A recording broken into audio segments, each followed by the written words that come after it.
Kite group of institutions Delhi NCR Ghaziabad में उत्कृष्टता केंद्र बायोमेडिकल इंस्ट्रूमेंटेशन रिसर्च का उद्घाटन श्री अतुल गर्ग, माननीय स्वास्थ्य एवं परिवार कल्याण राज्य मंत्री उत्तर प्रदेश सरकार द्वारा 30 जनवरी 2021 को किया गया।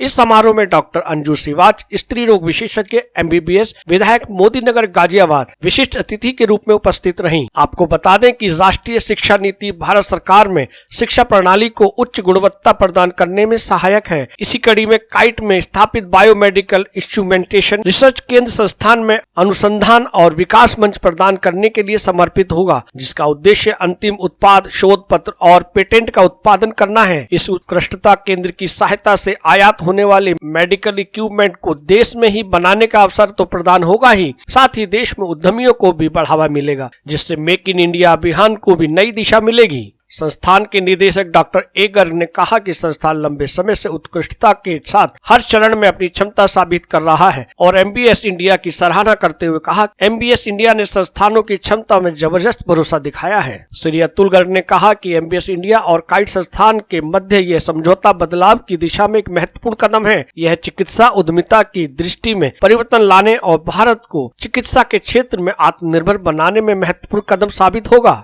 डॉक्टर मंजू श्रीवाच ने काइट परिवार को इस अनुभव उद्यम के लिए बधाई देते हुए कहा कि भारत प्राचीन काल से तकनीक रूप में उन्नत है। उत्कृष्टता का यह केंद्र तकनीकी चिकित्सा क्षेत्रों में बहुत योगदान देने वाला है। इसी अवसर पर doctor Sandeep Rohila, CEO MBS India ने उत्कृष्टता केंद्र में मिशन और विजन के बारे में बताते हुए कहा कि उन्होंने अत्यधिक प्रसिद्ध संस्थानों और विश्वविद्यालयों में से काइट को चुना, क्योंकि उन्होंने महसूस किया कि जो जज्बा, लगन और कार्य के प्रति समर्पण की भावना काइट के छात्रों में है, वह अन्य कहीं देखने को नहीं मिलती। इस आयोजन में अध्यक्ष श्री सरीश अग्रवाल, महासचिव श्री सुनील P गुप्ता और संयुक्त निदेशक डॉक्टर मनोज गोयल भी शामिल हुए। कार्यक्रम की अध्यक्षता doctor Sanjay Kumar Sharma, dean R&D विभागाध्यक्ष ECE के साथ साथ डॉक्टर विभव सचान एवं डॉक्टर रुचिता गौतम ने की। आपको बता दें कि इंजीनियरिंग प्रबंधन और फार्मेसी में पाठ्यक्रम प्रदान करने वाले संस्थानों में काइट संस्थान युवाओं की पहली पसंद है। यह अपने क्षेत्र में कल्याण के लिए निरंतर प्रयास करता है, जो उन्हें राष्ट्रीय और अंतर्राष्ट्रीय प्लेटफॉर्मों पर सर्वोत्तम अवसर प्रदान करता है।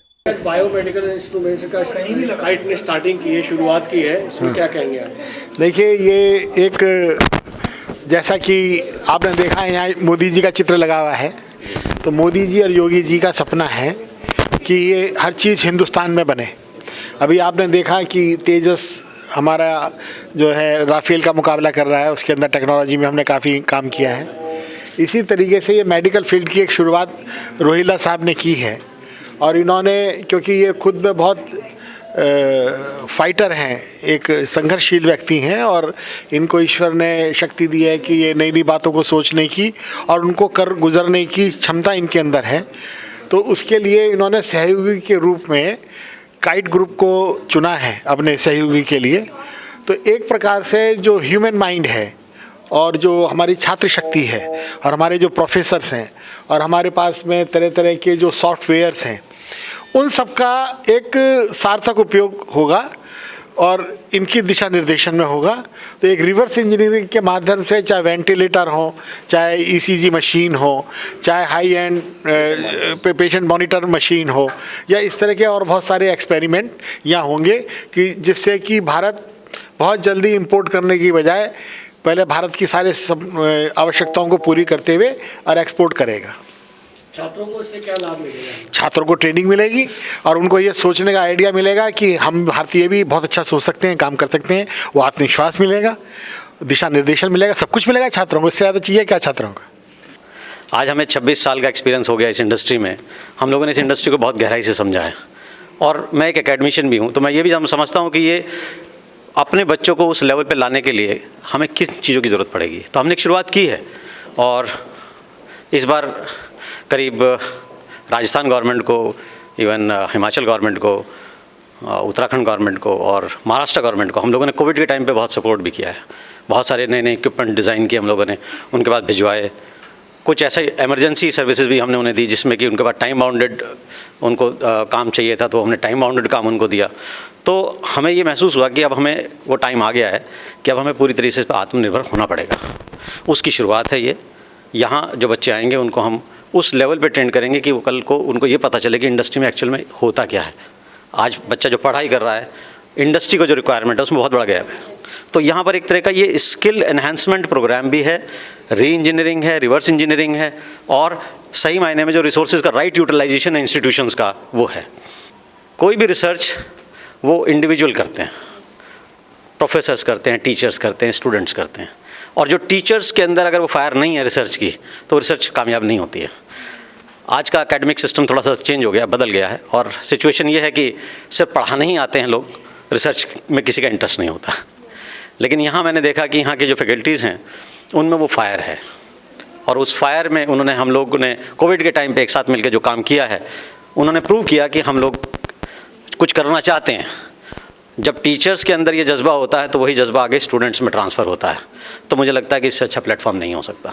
ये इलेक्ट्रॉनिक्स एंड कम्युनिकेशन डिपार्टमेंट के लिए बहुत ही गौरव का क्षण है कि हमने MBS इंडिया से कोलैबोरेशन किया है, और ये कोलैबोरेशन हमारे स्टूडेंट्स और फैकल्टी और स्टाफ के लिए बहुत ही बहुमूल्य साबित होने जा रहा है, क्योंकि स्टूडेंट्स जो भी डॉक्टर रोहिला ने बताया कि लैक करते हैं इंडस्ट्री एक्सपीरियंस, और इंडस्ट्री चाहती है कि हमें बच्चा थोड़ा इंडस्ट्री रेडी मिले, क्योंकि उन्हें हैंड ऑन एक्सपीरियंस नहीं होता है। तो ये कोलैबोरेशन उसमें बहुत हेल्प करेगा और हमारे बच्चे इंडस्ट्री रेडी होने की तरफ अग्रसर होंगे। दूसरी बात यह है कि जब ये कोलैबोरेशन चलेगा तो मेरा मानना ये है कि जितने भी प्रैक्टिकल्स होते हैं या प्रोजेक्ट्स होते हैं या इस तरह के वर्क होते हैं, उसी से रिसर्च निकल के आती है। तो रिसर्च के लिए भी एक बहुत अच्छा पॉजिटिव मूव है, और इससे फैकल्टी के पेटेंट्स, रिसर्च पब्लिकेशंस और स्टूडेंट के भी पब्लिकेशन आने में काफ़ी मदद मिलेगी, और स्टूडेंट को भी एक मोटिवेशन मिलेगा। इसमें क्या हम ऑल्ट्रेशन कर सकें और किस तरह से हम इंडिजिनस चीज़ें बना सकें, क्योंकि बहुत सारी चीज़ें, टेक्नोलॉजी जो है विदेशों से ही आती है, तो इसको हम इंडिजिनस कैसे कर सकें, इंडिया में कैसे बना सकें। और ख़ास तौर से जो हमारे मेडिकल इक्विपमेंट्स हैं ये काफ़ी कॉस्टली भी होते हैं, और अगर इंडिया में बनेंगे, उसमें नए नए रिसर्च होंगे, तो निश्चित ही सस्ते हो जाएंगे वो। इक्विपमेंट, जो बेसिक इक्विपमेंट है, मेडिकल डिवाइसेस देखा जाए तो 3 प्रकार की होती हैं, 3 कैटेगरी में उसको बोला जाता है, category A, B, C। Category A वो डिवाइस है जिसमें आप कोई इलेक्ट्रिसिटी का यूज़ नहीं करते, और B और C वो डिवाइसेस हैं जिसमें इलेक्ट्रिसिटी का यूज़ होता है, जैसे CT स्कैन्स हो गए या एक्सरे मशीन्स हो गई या दूसरे मशीन्स हैं। जो ये B और C कैटेगरी की जो मशीन्स हैं, ये इंडिया में मैक्सिमम अभी इंपोर्ट होती हैं, लगभग 60 से 70% या 80% में कहूँ तो वो ठीक रहेगा, वो अभी भी इंपोर्ट होती हैं।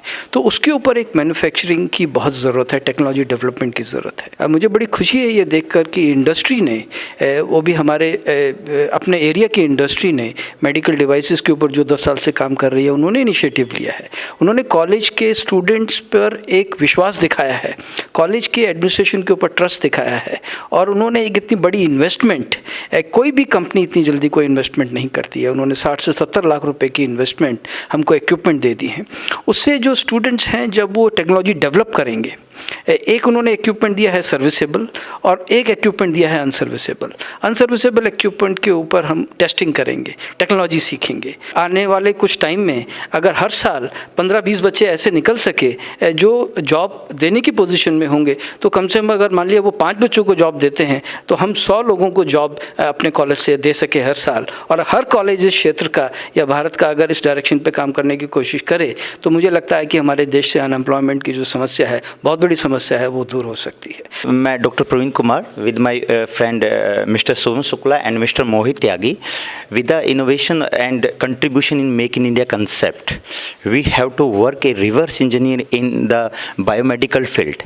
We are working with the software as well as the hardware.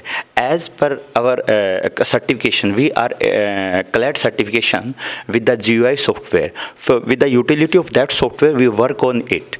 And the main motivations from our honorable director sir and joint director sir as well as the head of department motivate us, and we are very active, have a very enthusiastic and active participate in this biomedical industries, and our students are also very volunteer to contribute in this biomedical engineering. And as per our health conscious, we uplift ourselves in the electronics field, and we can give a better contribution in the designing part of electronic products. Thank you.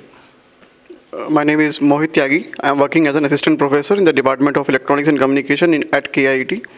मैं आज के इस पूरे programme के बारे में बस यही बोलना चाहूँगा कि एक जो ये छोटा सा पौधा एक MBS और काइट ने मिलके जो लगाया है, इसका फल हमारे बच्चे ना ही केवल अपना टेक्नोलॉजी एनहांसमेंट के लिए इसका फ़ायदा उठा पाएंगे, बट वो अच्छे एंटरप्रेन्योर भी बनेंगे और ये बायोमेडिकल डोमेन में एक बहुत अच्छा रिवॉल्यूशन होगा, जिससे कि हमारे इंस्ट्रूमेंट्स अब हमें बाहर से इंपोर्ट करने की ज़रूरत आने वाले कुछ ही सालों में बहुत हद तक कम हो जाएगी। और ये वेंचर जो काइट और MBS का रहा है, ये बच्चों को लर्निंग भी देगा, इनोवेशन भी देगा और रिसर्च एंड डेवलपमेंट भी देगा।